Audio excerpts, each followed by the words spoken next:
جب معاویہ کا آخری وقت قریب آیا تو اس نے یزید کو یہ وصیت کی: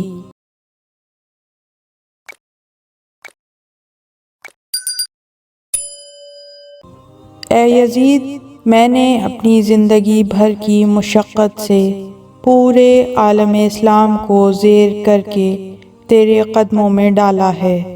نہ جھکنے والی گردنوں میں سے کچھ کو زہر سے، کچھ کو تلوار سے ختم کر دیا ہے، کچھ کو خوف سے، کچھ کو لالچ سے خاموش کر دیا ہے، اور بکنے والوں کو خرید لیا ہے۔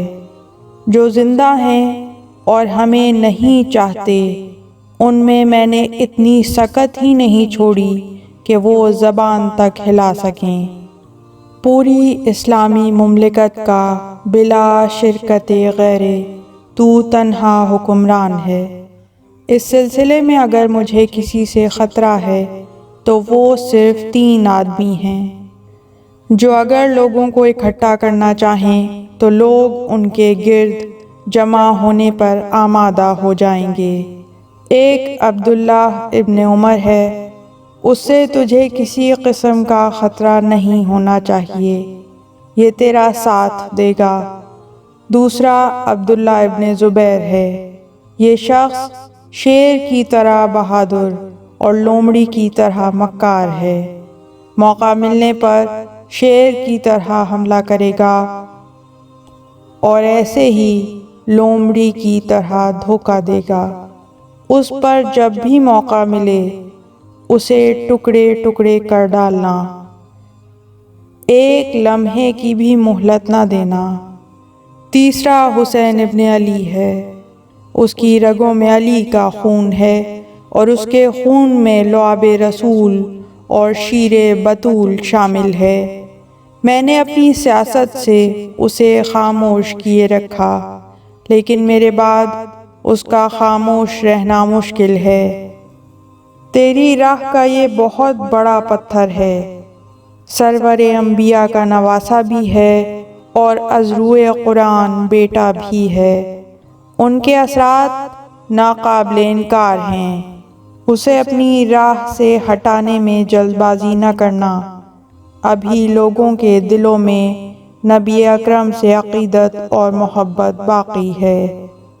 اگرچہ میں نے اپنے طور پر کوفہ اور بصرہ میں کوئی شیعہ زندہ نہیں چھوڑا، لیکن پھر بھی تیرے اعمال کو بہانہ بنا کر لوگوں کو تیری مخالفت اور حسین کی حمایت پر آمادہ کرنا آسان ہوگا۔ اس کے بعد معاویہ خاموش ہو گیا، اس کی آنکھیں بند ہو گئیں اور ہمیشہ کے لیے اپنے دائمی مقام کی طرف منتقل ہو گیا۔ یزید نے حاکم مدینہ ولید بن عتبہ کو خط لکھا کہ بالعموم تمام اہل مدینہ سے اور بالخصوص عبداللہ ابن عمر، عبداللہ ابن زبیر اور حسین ابن علی سے میری بیعت لے۔ رات کا کافی وقت گزر چکا تھا جب ولید کا قاصد امام حسین علیہ السلام کو بلانے آیا۔ امام حسین مسجد نبوی میں مصروف عبادت تھے، عبداللہ ابن زبیر بھی مسجد ہی میں بیٹھا تھا۔ جب قاصد نے آ کر ولید کا پیغام دیا تو دونوں نے کہا، تو چل، ہم آ رہے ہیں۔ جب قاصد واپس چلا گیا تو عبداللہ ابن زبیر نے پوچھا، رات کے اس وقت ہمیں کیوں بلایا گیا ہے؟ امام حسین علیہ السلام نے فرمایا، معاویہ مر گیا ہوگا، یزید تخت نشین ہوا ہوگا اور یزید کی بیعت لینے کی خاطر ہی ہمیں بھی بلایا جا رہا ہوگا۔ عبداللہ نے کہا، اگر یہ بات ہے تو پھر میں نہیں آؤں گا۔ امام حسین علیہ السلام نے فرمایا، میں چونکہ وعدہ کر چکا ہوں اس لیے میں تو ہر صورت جاؤں گا۔ امام حسین علیہ السلام گھر تشریف لائے، بنی ہاشم کو جمع کیا اور انہیں بتایا کہ ولید نے اس وقت بلایا ہے اور شاید مجھ سے یزید کی بیعت لینا چاہتا ہے۔ جبکہ میں یزید کی بیعت پر آمادہ نہیں ہوں، تم میرے ساتھ چلو، دروازے پر باہر رک جانا، اندر میں تنہا جاؤں گا۔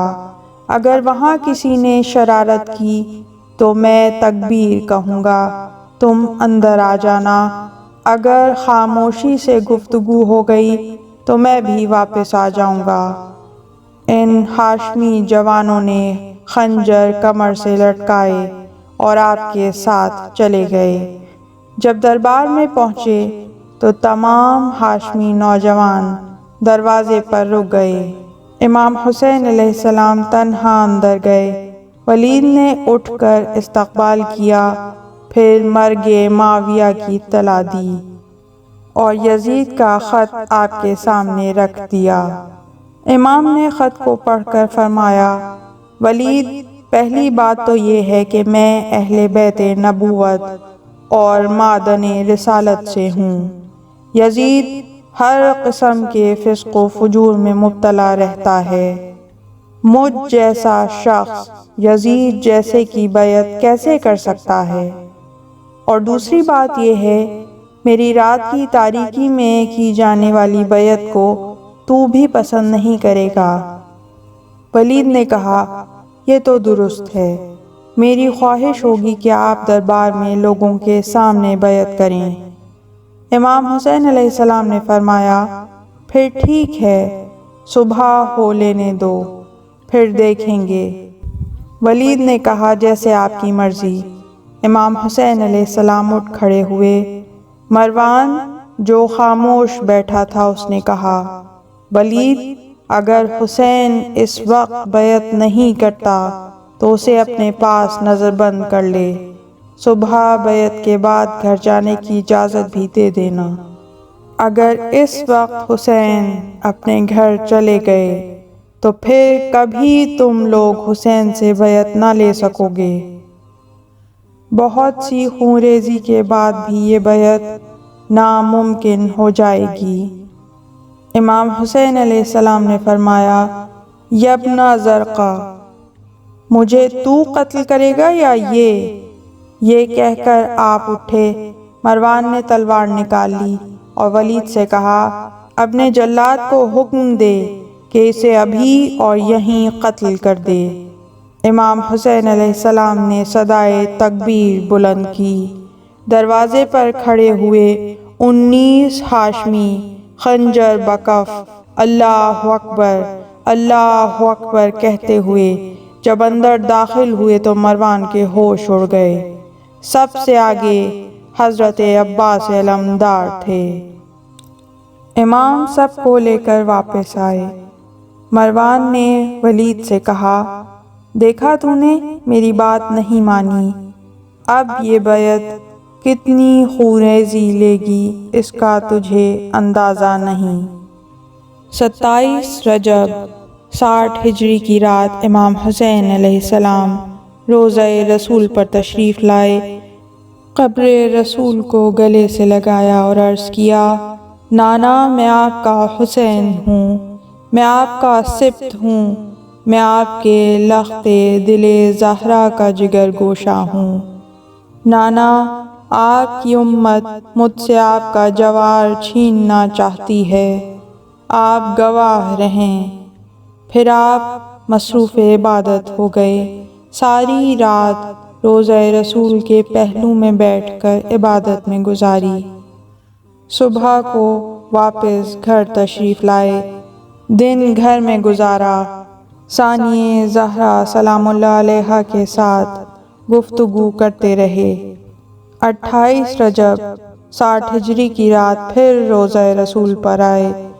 روضہ رسول کو گلے لگا کر پہلے نانا کی امت کا شکوہ کیا، پھر عرض کیا، اے اللہ، تجھے معلوم ہے حالات میرے بابا اور بھائی کے وقت سے کتنے بدل چکے ہیں۔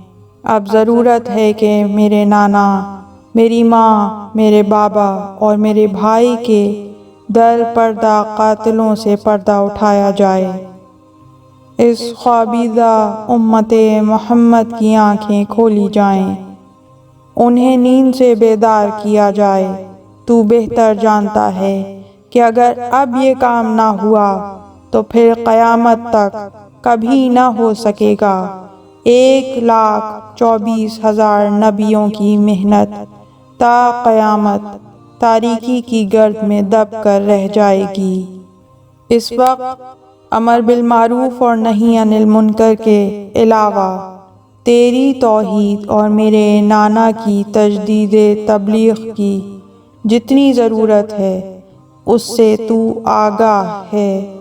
اگر یہ کام میرے حصے میں ہے تو مجھے تیری ہی حمایت کی ضرورت ہے۔ آپ نے تمام رات قبر رسول کو گلے لگا کر گزاری۔ طلوع صبح کے قریب اسی حالت میں آپ کی آنکھ لگ گئی۔ آپ نے عالم خواب میں دیکھا کہ نبی کونین مزار سے باہر آ گئے۔ انہوں نے آپ کو سینے سے لگایا، پہلے منہ چوما، پھر گلے کا بوسہ لیا اور فرمایا، حسین بیٹے رو نہیں، میں تو بچپنے میں بھی تیرا گریہ برداشت نہ کر سکتا تھا، اب مجھ سے تیری آنکھوں میں آنسو کیسے دیکھے جائیں گے؟ میرے پیارے، تیرے لیے اللہ نے جنت میں جس جگہ کا انتخاب کیا ہے وہ تیری ہی ملکیت ہے، خواہ تو اب آ جائے یا شہید ہو کر آئے۔ لیکن بیٹے، جیسا کہ تو جانتا ہے، میری 23 برس کی محبت، تیرے بابا کی 25 برس کی کوشش اور تیرے بھائی کی 10 برس کی تبلیغ اسی وقت کامیاب ہوگی جب تو اس سوئی ہوئی غافل امت کو جگائے گا۔ حسین میرے لال، زمین کربلا خاک شفا بننے کی خاطر تیری منتظر ہے۔ میں دیکھ رہا ہوں تو کربلا میں پانی مانگ رہا ہے، تیرے بچے پیاس سے بلک رہے ہیں، لیکن جواب میں میری امت تجھے تیر اور تلوار پیش کر رہی ہے۔ میرے بچے، اللہ تیرے ظالموں کو میری شفاعت نصیب نہ کرے گا۔ آپ بیدار ہوئے، انا للہ و انا الیہ راجعون پڑھا، نماز صبح سے فارغ ہوئے، گھر تشریف لائے اور تمام بنی ہاشم کو جمع کیا اور انہیں خواب سنایا۔ بنی ہاشم کے ہر گھر میں صف ماتم بچھ گئی۔ حسین اور اہل حرم کا مدینے سے کوچ کا وقت قریب ہے۔ پورے مدینے میں کوہرام ماتم مچا ہوا ہے۔ مورخین کے مطابق شہادت رسول عالمین کے دن اور روانگی فرزند زہرا کے دن مدینے میں جتنا گریہ و ماتم ہوا نہ پہلے کبھی ہوا تھا اور نہ پھر کبھی ہوگا۔ انا للہ و انا الیہ راجعون، رضا بقضائہ و تسلیما لامرہ۔ اس طرح کی مزید تحقیقی، علمی اور تاریخی ویڈیوز دیکھنے کے لیے چینل کو سبسکرائب کیجیے اور بیل آئیکن پہ کلک کیجیے۔ ویڈیو کو لائک کریں اور کامنٹس کے ذریعے بتائیے کہ آپ کو ویڈیو کیسی لگی۔ اگلی ویڈیو تک کے لیے خدا نگہدار۔